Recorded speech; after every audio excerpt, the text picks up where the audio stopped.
estamos asistiendo primero a un acto, a una situación inédita en los 37 últimos años desde que murió el dictador. Es decir, que se ha conseguido traer hasta aquí a dos torturadores caracterizados, a un miembro de la siniestra Brigada Político-Social y a un tipo que perteneció a la Guardia Civil, torturador caracterizado, conocido además por la gente que vivió en aquellos años y en años posteriores.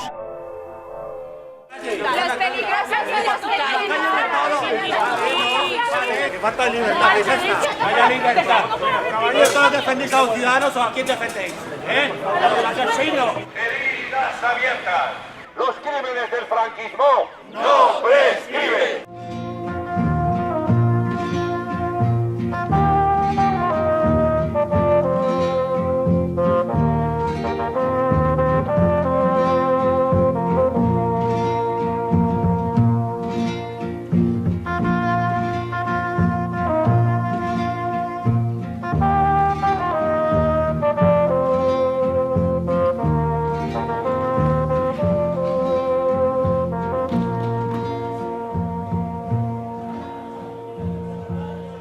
Hemos apoyado la constitución de la plataforma propia argentina.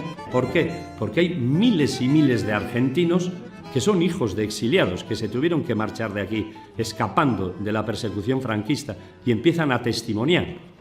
Echarme un fusil al hombro y al monte irme a pelear. Yo soy Darío Rivas Cando. Yo soy español, vine de España de 9 años, porque había fallecido mi madre cuando yo tenía 5 años, y entonces, como había una hermana en la Argentina, ya pidió que me mandaran para estudiar en Buenos Aires. Entonces mi padre, previendo la mala situación que podía existir en España, que ya nunca fue buena, pero entonces decidió a los hijos mandarlos lo más posible a América. Entonces decidió mandarme a mí para que estudiara acá en Buenos Aires y me embarcó en La Coruña con 9 años. Estando en Buenos Aires, recibo a los 17 años la noticia, mi hermana me recibió la noticia que habían asesinado a mi padre en España. A partir de ese momento, yo siempre traté de cooperar con la emigración también de desplazados de España, que habían tenido participación en la guerra civil y habían sido perjudicados o eran refugiados. Por lo general eran intelectuales. O sea que yo siempre quise saber qué había pasado con mi padre. Pero claro, el trabajo y mis ocupaciones no me permitieron. Pero mi mujer, cuando éramos novios, me había dicho que se quería ir a España a ver a una tía que la había cuidado allá en España, antes de que la madre se había venido para Buenos Aires. Entonces yo le prometí que cuando nos casáramos le iba a llevar a ver a su tía. Y le cumplí la palabra y en el año 52 la llevé a España para ver a su tía. Yo no quería ver a mi familia, no tenía interés en ir a España nunca. Si no fuera por la promesa de mi mujer, yo no voy a España. Pero claro, en el año 52 me voy a España y también después voy a ver a mi familia y empiezo a informarme a ver qué había pasado con mi padre. Y empecé a compartir la vida con las verdaderamente falangistas, y prácticamente un periódico de España decía que estaba compartiendo la vida con los asesinos de mi padre, que efectivamente hubo oportunidad con uno de ellos. El alcalde, el cura de la aldea, todos me atendían muy bien, el cura no me cobraba las misas, el alcalde me invitaba a comida seguido. Claro, pero había otras personas que me conocían de chico, que uno era alcalde de Castro de Rey, y me comentaban que lo que yo sabía de mi padre, que era una persona que cooperaba mucho con la gente pobre, que le daba propiedad para sembrar a la gente pobre, le daba la semilla, porque lo que niegan siempre los españoles es que en España se vivió la miseria terrible toda su vida por las monarquías y el gobierno, el tipo de gobierno. Había gente en España que no tenía para comer. No era ninguna novedad. Habían, por ejemplo, en los pueblitos o las aldeas, había mujeres y había hombres que no tenían nada, vivían en una chabolita y muy pobre. Tanto es así que España fue el país que más tuberculosis tuvo en el mundo, en Europa, por hambre. Entonces, cuando me hacían tantos elogios de mi padre, que yo también los había participado, sabía quién era mi padre, que también, por ejemplo, hacía problemas de ir al monte y trataba de que en el monte le dieran lugar a una persona que no tenía casa para poder edificar la casita.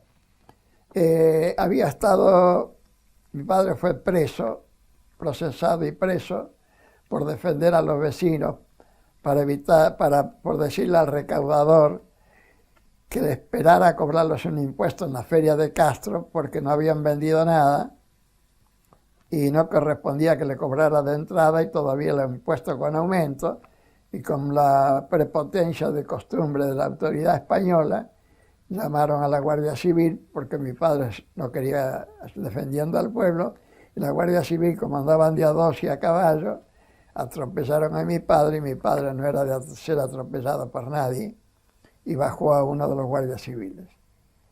Eso le costó ir a la cárcel por defender al pueblo. Mis hermanos y nadie me decía qué había pasado con mi padre.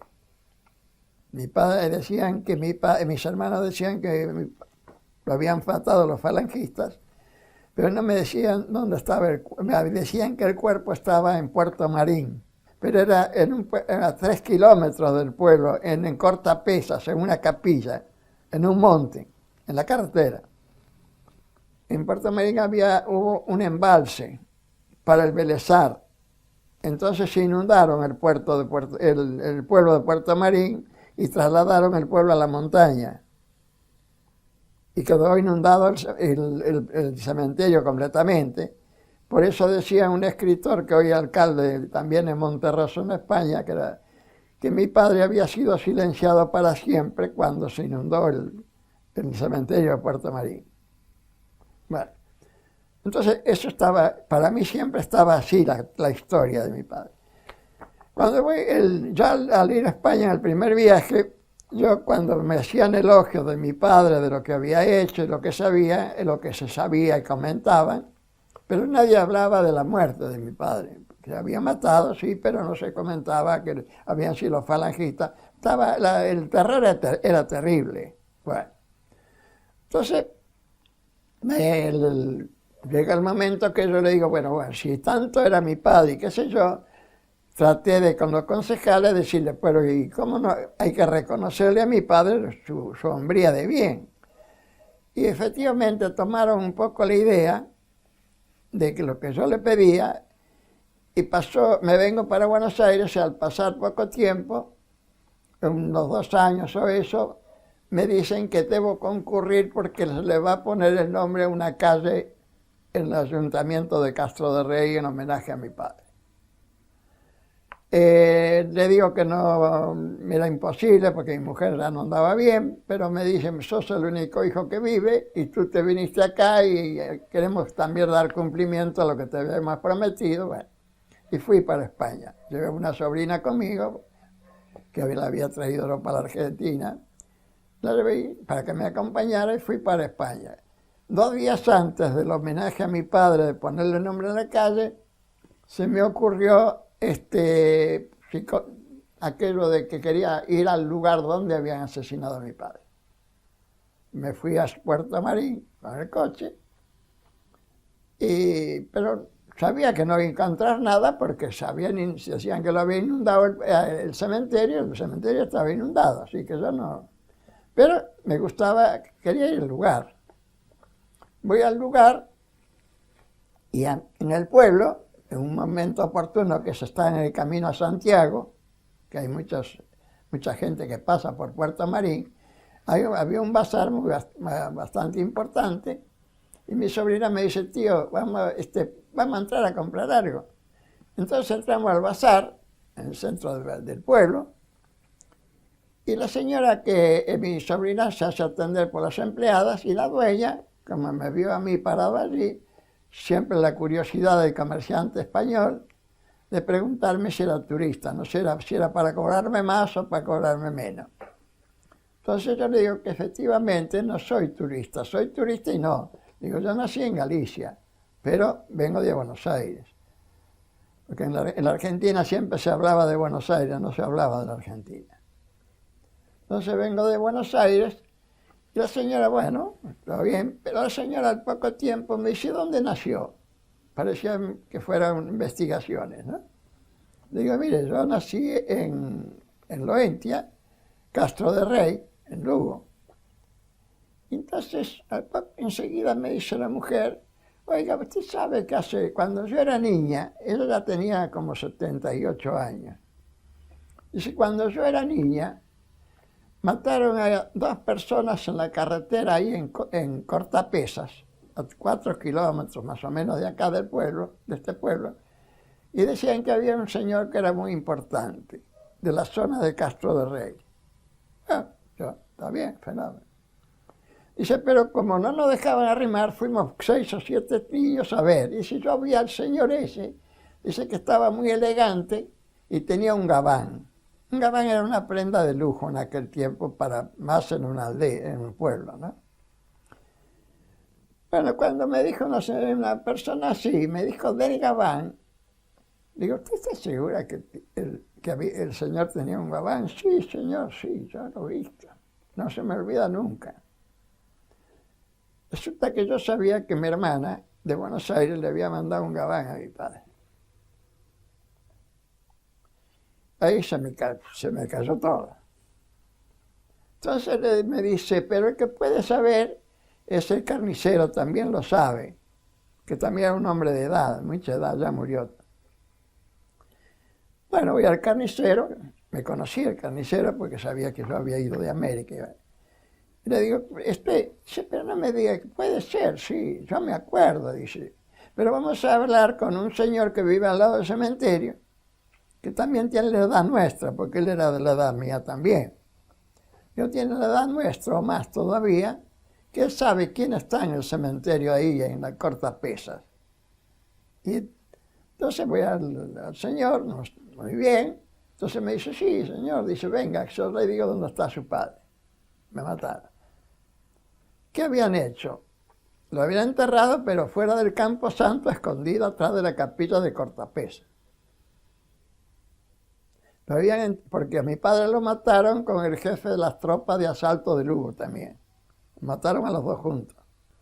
A mi padre le metieron 5 tiros y el tiro acá en la frente, que era la señal de falangismo.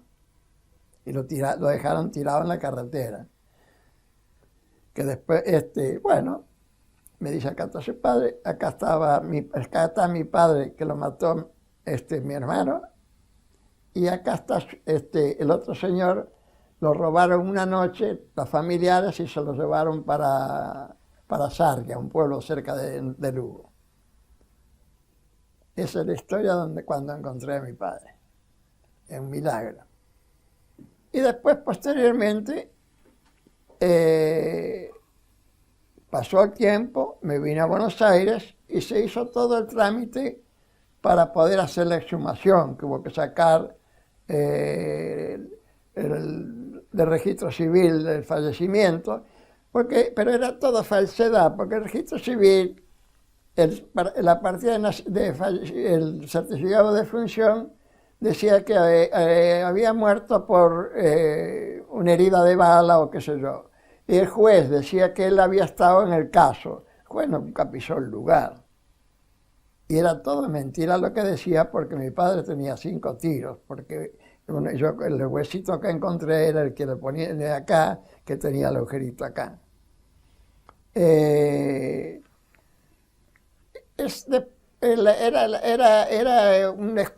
algo que no había ocurrido nunca en Galicia, de que haya sido exhumado un gallego. Entonces, cuando hago la exhumación, consigo con la memoria histórica de Madrid, toda esa gente, consigo preparar los papeles, la documentación y hago la exhumación. Claro, hubo mucho periodismo, tuve también de origen la cooperación de Manuel Rivas, que vino de Madrid a la exhumación, estuvo todo el día conmigo también, vino gente de Málaga, vino gente de todos lados, porque era algo algo extraordinario. Claro, después le hice un entierro como correspondía a mi padre, lo llevé al panteón, le puse las placas, vio que esas que te ve, que fueron escandalosas,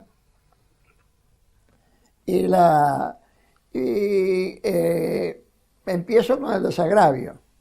Termino con eso y empiezo el problema con el desagravio por haberlo procesado por traición a la patria. Cuando yo voy a España, yo ya había abierto cuenta en el Banco Pastor en el año 50 o 51. Estaba prohibido ya.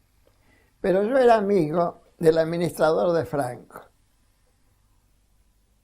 ¿Sí? En La Coruña, que era el que administraba la parte de Franco en La Coruña, el paso de Meirás y toda la historia, ¿no? Y yo vi a Franco 2 veces. Para mí no era algo era terrible ver, había que conocer lo que era aquella época, donde usted no veía más que luto. Y la gente vivía, y hoy vive con miedo a Franco todavía mucha gente. Todavía le nombran a Franco y parece que, no sé qué les pasa, porque no me extraña. Yo ya cuando fui en el 50, y creo que fue en el 56 o algo así, ya quería hacer algo, ya con respecto a lo de mi padre. Y tenía un juez que había venido de juez a Castro de Rey, que era andaluz, y nos habíamos hecho tan amigos que me dice, yo me animo a hacer algo, pero me tenés que decir cómo hacemos cuando nos metan presos a los dos. Pero lo que no sabía él que yo tenía el administrador de Franco, que en caso de un apuro a mí me salía. Vengo para Argentina, pero ya yo había conseguido que le pusieran el nombre de la calle. ¿Qué más había hecho el juicio de desagravio, también lo había ganado. El alcalde, todos estaban de acuerdo conmigo. Entonces aparece que alguien, un cura que ahora vive todavía, que son muy amigos también de Luis y de todo, era una cura de mucha actividad en Castro de Rey, que escribía mucho también, y vino a Buenos Aires. Y lo tuve por acá, como 15 días o por ahí, y vino a convencerme para que yo escribiera la autobiografía. Y yo le escribí, entonces, también por la señora de él, que también hay mis sobrinas y todo, el tío, escríbala. Bueno, escribí, no tenía ganas de escribir nada.